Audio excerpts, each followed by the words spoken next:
Chapter 15. Wings.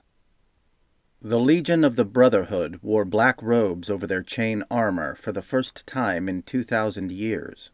Given the somber garments on the day of their initiation, they stowed them away in the hopes that there would never come a time when they would be needed. For if they wore the black, it meant that a mage, one of their masters, had died. Now that they had donned the robes, they would wear them in mourning for 1 full year.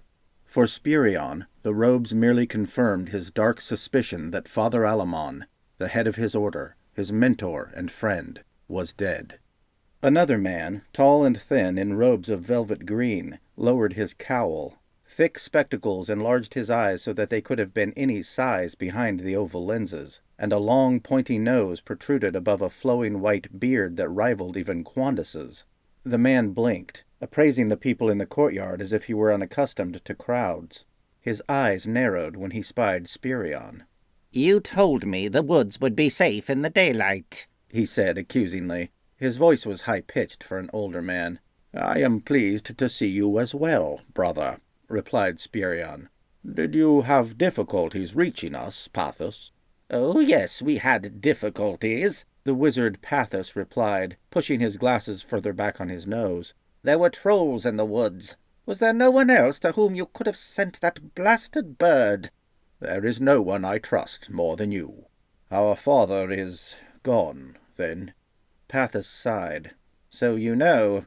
"I felt it." "Grizzland came to the tower." Pathos trailed off, unwilling to say more. Spirion did not press him for details. "And Dogmar?" "He has left us alone, for now. Brother Darius wanted to fight him, of course, went so far as to take up a sword and make for Fall Farven to confront him. Idiot." "Always the swashbuckler," Spirion chuckled.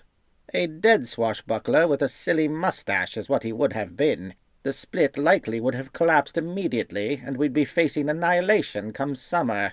We talked him down easily enough. I think it was mostly bluster.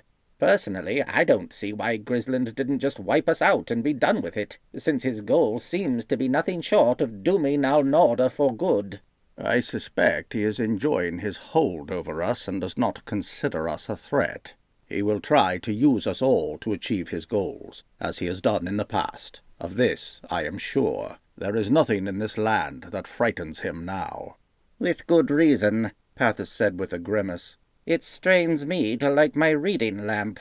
Xander claims our strength will grow again with time, as we become accustomed to the extra burden, but I think he is just speculating, as usual. Either way, Grizzland could have crushed us like gnats if he had wanted to." "He hungers for power," Spirion assured him. "In his arrogance, he would rather rule us, dominate us. That is his way. He would make all of Alnorda his own personal Nefarin. His hubris will be his undoing." "I hope you are right, brother." "I know it. The thoughts may have shunned me from their confidences, but I have not forgotten their ways. They will use his ambition as a tool to strike back at our enemy, who aids him in the belief that his treachery gives them the upper hand. Believe me, brother, the betrayer is being set up for a long fall." "Perhaps," said Pathos, noticing Spirion's companions for the first time. "You found the boy." "Yes." "Greetings, young Ryanthorn. I am Pathos." The wizard introduced himself with an awkward smile. Pathos and his twin brother, Xander, were said to be the keepers of the knowledge of the ages. All the greatest minds from the grandest kingdoms in the world sought guidance from the two wizards, in everything from genealogies to settling wagers about the most obscure tidbits of history. It was also rumored that they frequently finished each other's sentences and bickered like an old married couple. In any case, when they spoke, rulers listened. "It is an honor to meet you," Jaden greeted the wizard with a deep bow. "Well," said Pathos approvingly, "it is good to see that Spirion's poor manners have not rubbed off on you, at least. You have my condolences for the death of your family." "Thank you, sir. You have brought much hope with you. Eckenroy has been like a second father to me. Where did you find him, if I may ask?" Pathos shot a sharp look toward Spirion. "He was found half buried in debris, surrounded by a pile of dead mercenaries. They were Irnori by their clothing. Spirion found him and managed to drag him back to Dogmar." You knew he was alive? Of course. He is my champion. I would know of his demise the moment it transpired. That Ekenroy was Spirion's champion was news to him. There were so many questions he wanted to ask, but he did not want to appear uninformed in front of Pathos. He might need the wizard, and all the Brotherhood, if he expected to take back Eridan and prepare his people for the upcoming Day of Darkness. Ekenroy was alive, and that was all that mattered at the moment. The general was worth an army. "I believe it is time to address the condition that ails him," said Spirion. "Yes," Pathos agreed. "Yes, of course. Illusion magic, to be sure. The worst we have ever seen, and that is saying a lot. Even 200 years ago, when the illusion wars were raging across this land, a mind with the strength of General Carthagian would have seen through the fabric of such an illusion by now without the direct supervision of the sorcerer. This is something new. We believe that the effects of this illusion are permanent, and he is not alone in his affliction. We think the spell was dispersed in such a way that it affected everyone within a specific radius around the capital city of Eridan."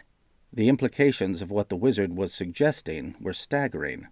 "But that would mean—" Jaden began. "That everyone in Eridan was affected," finished Spirion. "And, judging by what we have seen, the effects reached at least as far as Celis." "That is over 30 leagues. A spell can do that?"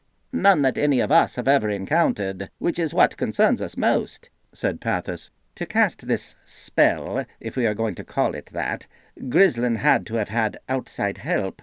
We believe that whatever he did was aided by some form of demonic magic." "But there are no demons here. They will not be released from their confines until the Day of Darkness." "No mere demon could have managed it in any case," supplied Spirion. "And not even their masters could touch this world in such a manner from beyond the gate." "True," Pathos agreed. "Yet it may be possible, this is only a theory, mind you, that one of the demon lords might have been freed along with their minions this past year, and somehow found a way to sustain their existence in Sidion. It would explain many of the mysterious happenings during the last Day of Darkness." "It would. But how could they survive for so long?" "A trade-off, perhaps? Grizzland could be keeping the monstrosity alive in exchange for the use of the other's unique abilities. Either that, or they have mortal followers who have somehow recreated the conditions of their world here on ours. Some sort of naturally constructed volcanic hellscape. It would need to be underground, where sulfuric fumes could condense enough that it could breathe them. This is all mere speculation, of course."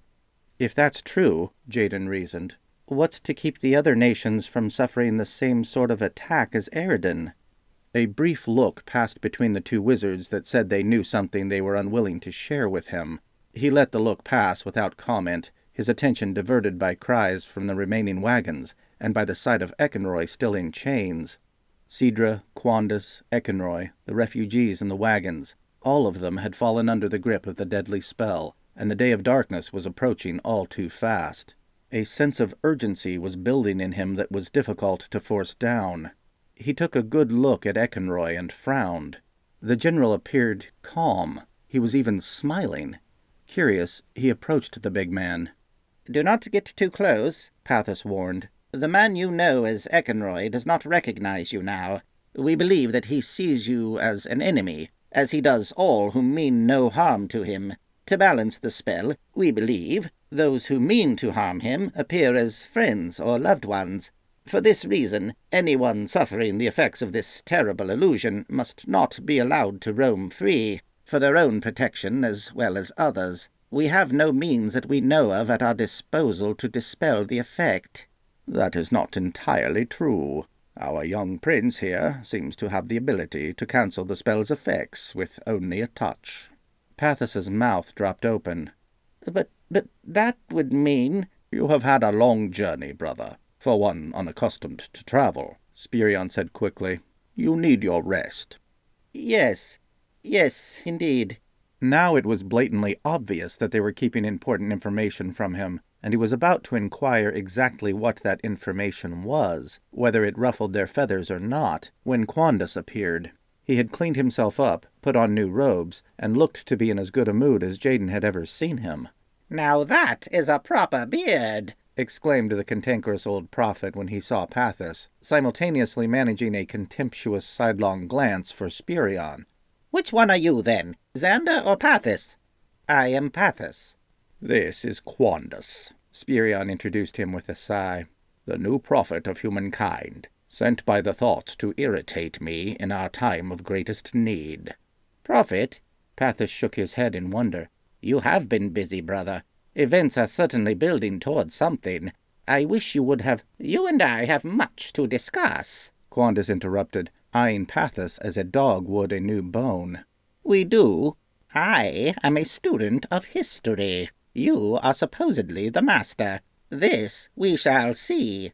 "Grandfather," warned Cedra in vain. The old man was already well beyond her control. "In the ancient text entitled Born of Cruelty, the tormented author Autius Caronis writes that the kingdom of Nepharin was the worst of all possible hells in this world or the nether." "I know the text well," replied Pathis. "Can you tell me, then, master scholar, to which era in the history of said kingdom he was referring?" "Of course. He was speaking of the post-Arcanic era, as the kingdoms referred to it, about 50 years after the Brotherhood vacated the south," said Pathis automatically, sinking into a tutorial tone that came naturally. "The era lasted a mere 500 years, commencing with the formation of the split, which in turn launched us into the modern era, commonly known by scholars as After the Split, or AS. "Yes, of course," Quandis replied with a dismissive wave of the hand. "Yet he also states that the oppression of the Mage King is unbearable, suffocating, like a weight bearing down on all the world. Now, if the Brotherhood was gone by that time, to whom is he referring, I wonder?" Pathis laughed. "You may find tyranny humorous," Quandis remarked, his natural blue eyes burning. "I, however—" "Oh, dear me, no. The thing is, you see, the commander of Grizzland's royal guard, Thabian Mandros, took power in his absence. To keep the people in line, he had his troops spread the word that Grizzland was still roaming the halls of Boldenhorst, issuing orders. The Nepharins, as always, were so terrified of displeasing him that they believed without question. It was quite a clever ruse, maintained by his successor and lasting nearly 100 and—" It was clear that the conversation between the two well-bearded scholars would continue for some time, and while their dialogue was informative, Jaden had more immediate concerns, namely Eckenroy. "Why didn't you tell me he was alive?" he asked Spirion quietly. "I wanted to be absolutely sure that you could cure him first. Would it not have been crueler to fill you with false hope, only to find that he would never recognize you again?" "I suppose," Jaden conceded, "but I can cure him." "Yes, I believe you can." "I would think that would please you. Why is it that you seem so downcast?" "We should get this over with. You need your rest." Jaden wished that he could be alone with Pathis. The slightly awkward old wizard did not seem the type to keep secrets as Spirion did. Perhaps there would be a time in the next few days to see how forthcoming the man was with his wizardly knowledge. He certainly did not appear to be holding anything back at the moment. "From time to time to check up on things, of course," continued Pathis. "It did not go well for the ruling government when the people got wind of the deception. My brother, Xander, was the one who broke the news to them on accident. A young upstart, later to become King Harold the Calm, had already guessed the truth, but Xander confirmed it for him. Grizzland was furious, I recall." "That would explain a few things," Quandis admitted grudgingly. "Why did you not tell them earlier?" "Because things were peaceful in Nepharin, much as they were when Grizzland was in power. King Harold began the bloodiest revolution the country ever saw, though it was not the last. The title of Calm was self-bestowed, and far from accurate. He was a horrible king, much worse even than Grizzland. But education thrived under his rule. We know more about his reign than any Nepharin king because he encouraged self-expression. You will have a difficult time convincing me that Grizzland was better for the people." Pathis smiled, enjoying the game. He rolled the sleeves of his robes up as if he was marching into some sort of intellectual battle. It appeared that Quandis had met his match. Jaden let the debate fade into the background as he examined Eckenroy. The general had not changed. He was still the same thickly muscled, immovable-seeming figure he had always been, with none of the hatred in his eyes that Jaden associated with someone under the grip of Grizzland's widespread illusion. In fact, he appeared normal, rational even. It was hard to imagine that he was affected by the same spell as the poor bedraggled people in the wagons. Eckenroy noticed Jaden looking his way, and his smile grew. "Come closer," mouthed the general. He automatically moved to obey. One of the robed guards stepped in his path and held a palm out to stop his advance. "Remove yourself, soldier," he commanded. "I am Jaden Ryanthorn, heir to the throne of Crysin." "I am sorry, my lord. You must not go near him." "Who are you to stop me, soldier?" "Regoldo Vendaris." The man introduced himself with a stiff bow. "High Commander of the 5th Honor Guard of the Legion, and subject to no authority but the Brotherhood. No one is to approach the general, not even you. I mean no offense, Highness. It is for your own protection." Regoldo was a sober-looking man with deep-set eyes framed by dark circles and crow's feet. Short-cropped black hair was barely visible beneath his black cowl. "I respect your authority, High Commander," Jaden replied with a very slight nod of his own. "But this man is my subject." Regoldo looked to Pathos for guidance, but the wizard was still thoroughly engaged. "I have known Eckenroy since I was a boy. He appears to be in his right mind." "An illusion of his own. I, too, have made his acquaintance on more pleasant terms, and earlier today he quite calmly explained to me what he was going to do with my head once he had removed it. His craftiness transcends the bounds of the spell because he does not fear his enemies." Jaden frowned. "Was it necessary to use so many chains?" "He killed 2 of my men on the journey here because we did not bind his feet. Somehow he managed to swing himself up and kick the roof off of the litter, then slip his shackles over the exposed ends of the bars. I am not sure there is a way to cage him indefinitely, my lord. If you know him as well as you claim, then I have no doubt you can attest to what I say. I would not have risked the journey at all if I were not under strict orders from Master Pathos himself. It is my opinion that the general is a catastrophe waiting to happen." Jaden took a closer look. Eckenroy was still smiling, but something was decidedly wrong with the image. The smile was out of place on the grizzled warrior's typically stern face, exaggerated. At the corners of his eyes, barely perceptible, was a tightness that spoke of hidden aggression. Indeed, this was not the Eckenroy that Jaden had known his entire life. He needed to touch him to free him, but first he had to get close.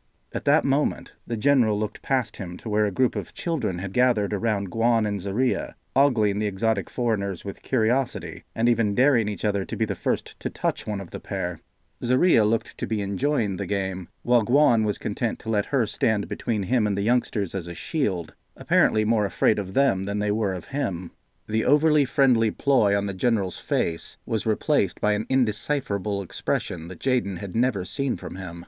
If he had not known better, he would have sworn the look was a mix of shock and fear? "Melsine!" Eckenroy called sharply. Jaden remembered Eckenroy's wife, a kind woman, yet nearly as fierce a warrior as her husband. A spear had taken her at the split when he was 8. "Stay away from her! You hear me, vermin?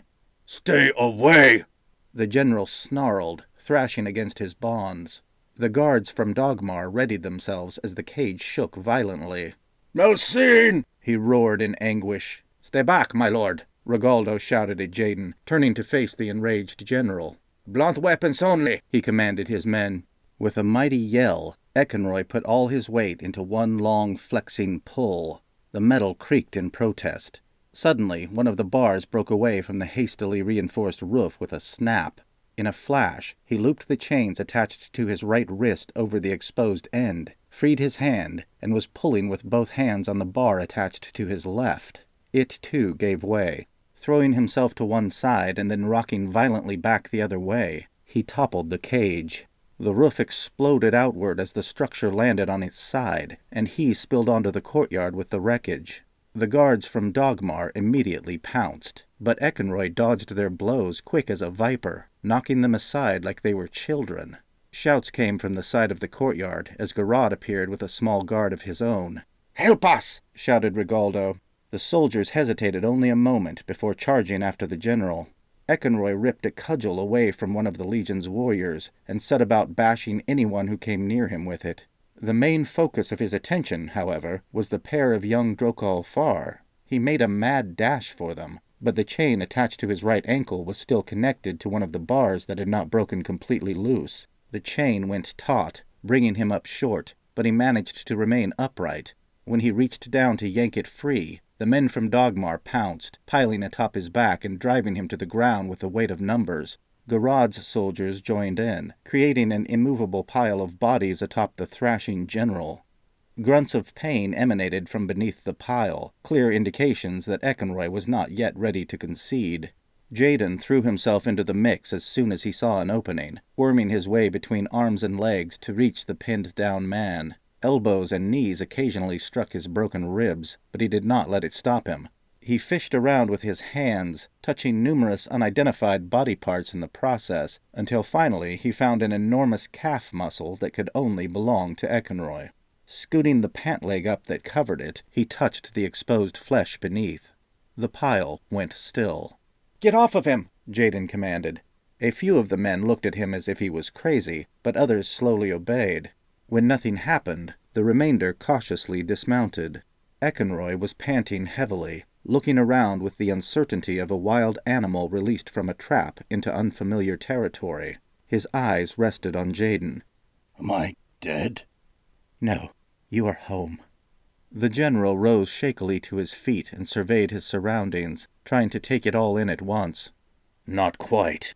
"One thing at a time," Jaden grinned, feeling a strong sense of elation at having him back. "It is good to see you again." The general scrutinized him closely. "You're too skinny."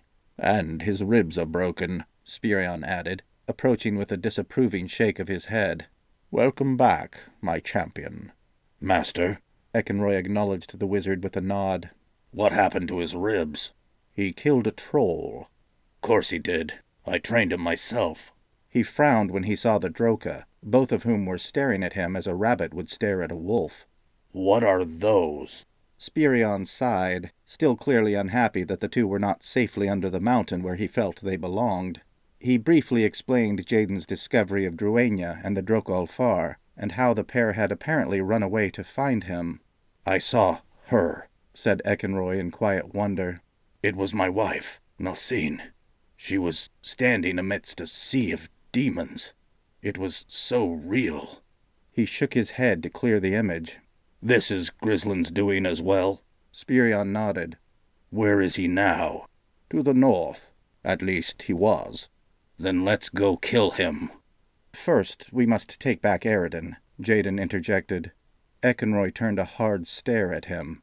Most grown men would have looked away from those stern eyes. Some may have gone as far as to wet themselves, but Jaden had become accustomed to them. He returned the general's look squarely. "That sounds like an order, Highness." "It is." The general casually cracked the knuckles on both of his hands, the ominous sound audible across the length of the courtyard.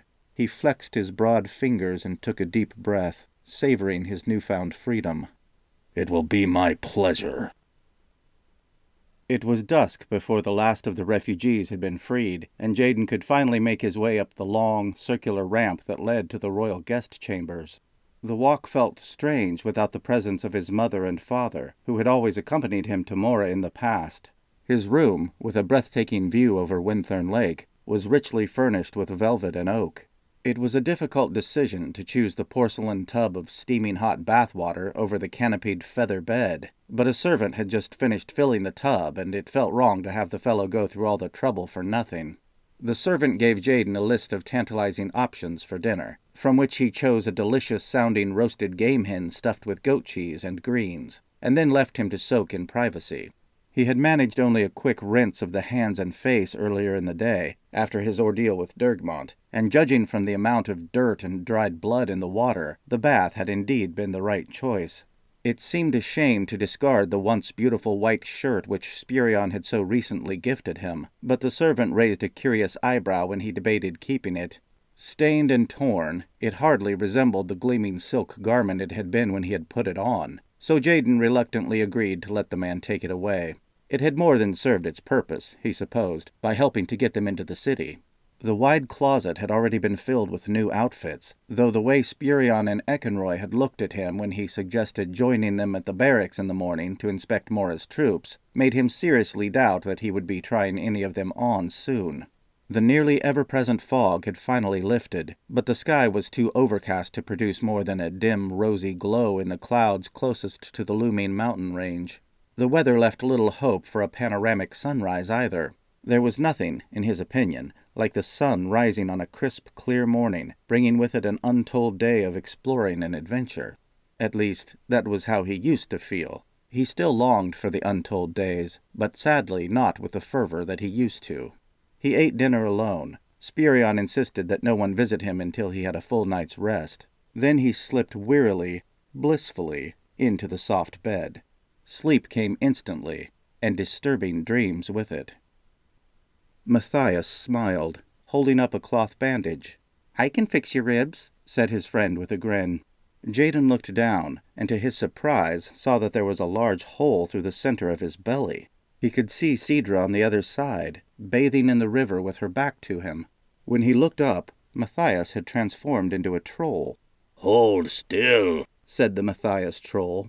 His hairy friend wrapped the bandages around his waist, continuing up to his neck, and then around his eyes. "You can't look at her. Ha ha ha. Dragvondin osta oss här," he finished in a voice that surely belonged to a troll.